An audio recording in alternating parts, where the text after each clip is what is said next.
Welcome, everyone. My name is Nichel Anderson. I'm your host for my podcast show, Nichel Anderson Short Stories and Beyond. Thank you so much for joining me this particular week. For this month of February, I'm focusing on a new story called Atlantis, my take on that infamous place of history. So for this particular podcast, Nichel Anderson Short Stories and Beyond is mostly based on short stories, and most of them come from my theatrical productions that I have wrote or produced and directed. More importantly, one of them in particular is MOLIAE. That stands for Moments of Love in Ancient Egypt. It is based on my book titled Mitsrayim.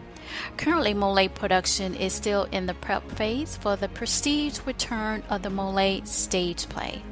And once those dates have been confirmed, they will be announced forthcoming. Also, I do have apps. You can get my app for this podcast and my other podcast show that I have, as well as the official websites for MOLIAE and my official website as well. You can get that app on Google Play or in the Apple Store. So if you want to support this particular podcast, and I hope that you do, especially if you've been following me for a while, go ahead and download the free app and please, share it with someone else. Okay, so today I'm going to kick off February, and it's a new story, a new short story that I'm excited about. I also have two guest speakers that will be reading for some of the important characters within Atlantis. And the first one would be Mr. Reese Haines and Brett Lewis. So go ahead and introduce yourself, Reese. Hello, everyone. I am Reese Haines. You can follow me on my Facebook at Reese Hacks and on my Instagram at Reese X. And Brett, go ahead and introduce yourself as well. Hi, my name is Brett Lewis. I have a presence on Facebook. It's just Brett Lewis. I also have an email for those who would like to contact me for voiceover work, other talent at yahoo.com. All right. So if you wanted to get in contact with either one of them, their contact information will be in the description box for this particular episode if you want to connect there. All right, so let's talk about Atlantis. My take on this, very excited, of course, and it's dealing with a particular time where I'm focusing on the timeline doing an astronautical event, doing the second equinoctial time that these particular twins were born. And it's after over 432,000 SARs ago, where it's written from the Sumerian text, the 12th planet that came into the solar system.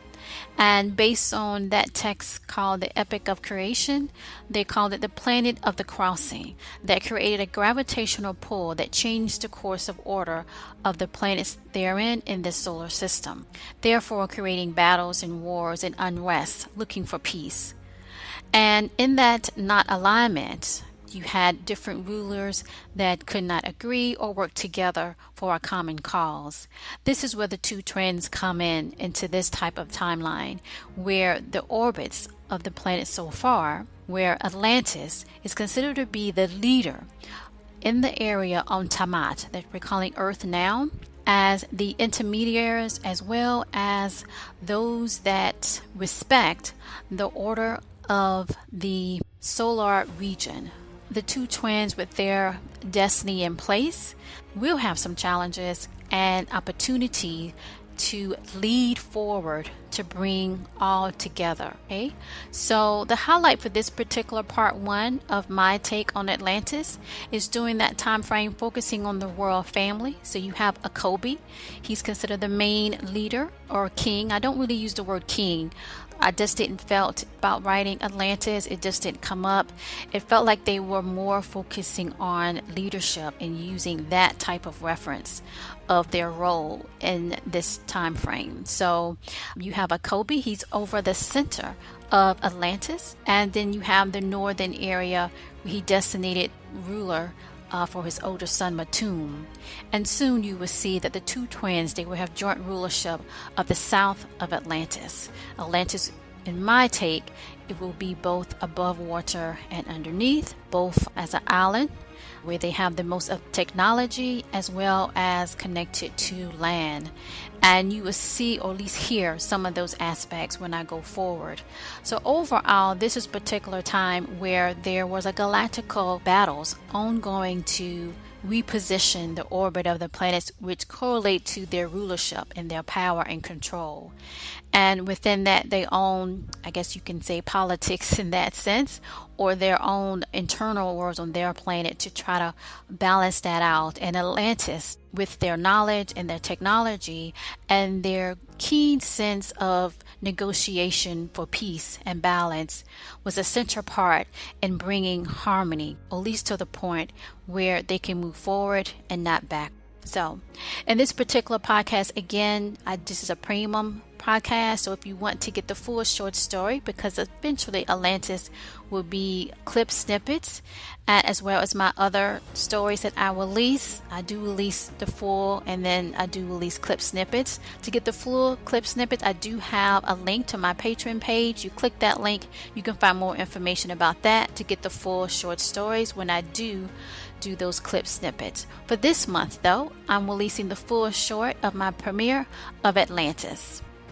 So let's go ahead and begin for this week of my new short story series for season 2 of my podcast show, Nichel Anderson, Short Stories and Beyond. For this podcast entitled Atlantis, bonus part 1 entitled In the Beginning Era of All Igma.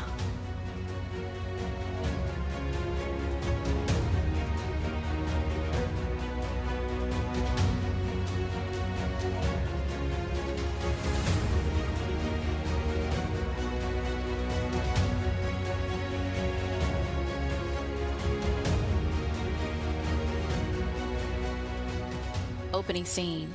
Many people were scurrying about as the scenes indicated that Legini was about to deliver the children of Akobi.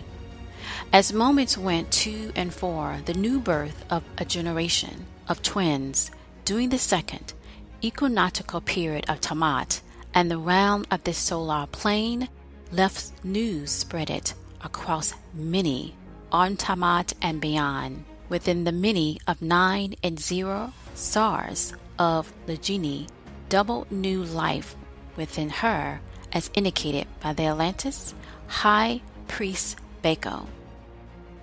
Many Atlantis and people afar on Tamat, as well as the surrounding planets, awaited a chance for peace to bring balance with a great symbol of the trans birth, the beginning of balance that could very well cease the galactical unrest of many from the eons of SARS 432,000 ago during the celestial time of the Great Battle.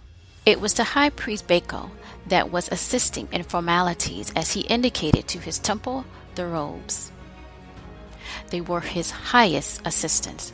One in particular, the robe, wrapped the young babies in the world bin next to wife of Akobi, patiently waited for the next command from the High Priestess Bako to move along the ceremony that was about to begin. As the High Priest Bako motioned for the ruler to enter Akobi, he did, with his eldest son Matum. Both were seen very excited, for it was another sign of the second equinoctial period for their prosperous stars to come forward.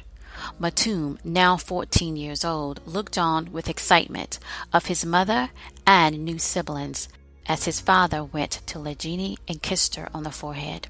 She beamed, although exhausted, managed to still look radiant in the Apsu rays that beamed through the towers of opening to the Aspu El surrounding them.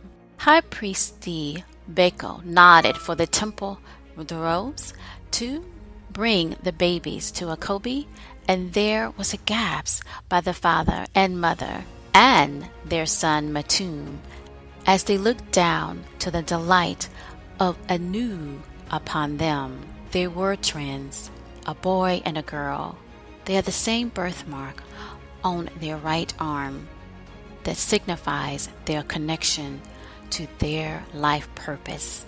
They kicked their little feet and rubbed their faces, not knowing of their extraordinary conception to this moment of time in Atlantis. High Priest Bako spoke with wisdom as 4 of the temple robes brought him the pages of a new E from Pleiades. High Priest Bako spoke. In this moment, we find the symbol of a change and hope for birthing these twins that signifies our prosperous and protective stars yet to come. Let us follow their true intent to be here at this time of equinox cycle of Anu to the leadership of Atlantis. Everyone said, Anu. Akobi finally spoke as he held both of them in his arms. In 7 days of the new equinox, one of another son and new daughter. Yes, indeed, and my first daughter will be named as the waters surrounded us, as the means for our purpose here therein.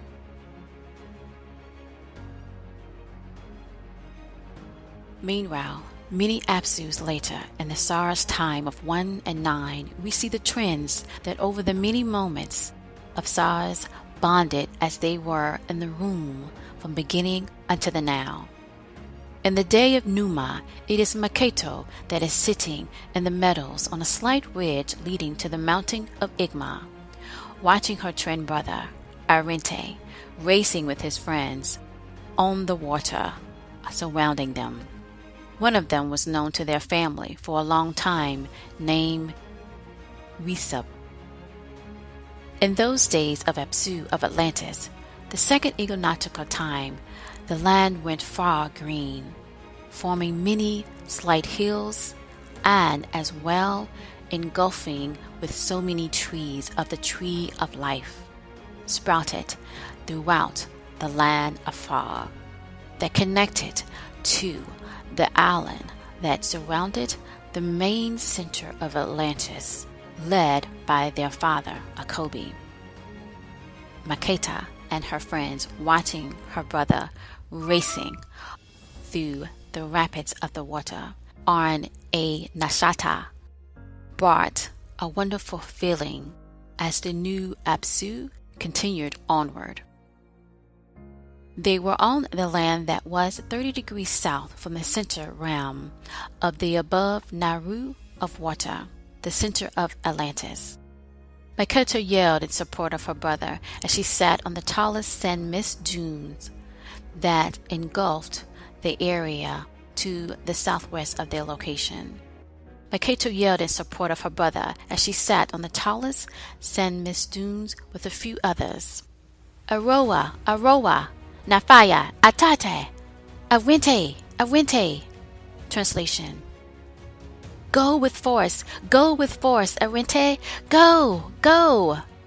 As the others cheered on as well, it was Resup that and 2 others along, racing with Awente, that although was close, did not win. Awente continued on with sheer force and won the race upon the Tala Ridge waterway. Arente beamed with excitement, for he felt thrilled to be winning after the last game of Fortune did not go as well with him in the lead. They made it to the others, and it was Makoto that made it to them first with her closest friends. Makoto spoke. We are proud of you, Arente. You can move forward at the next celestial moment in the star. You will win, Arente. Everyone being of support and calmness to Arente. I will, and Kanum it shall be. As he held a half-square medallion given to him by his older brother, Matum. End scene.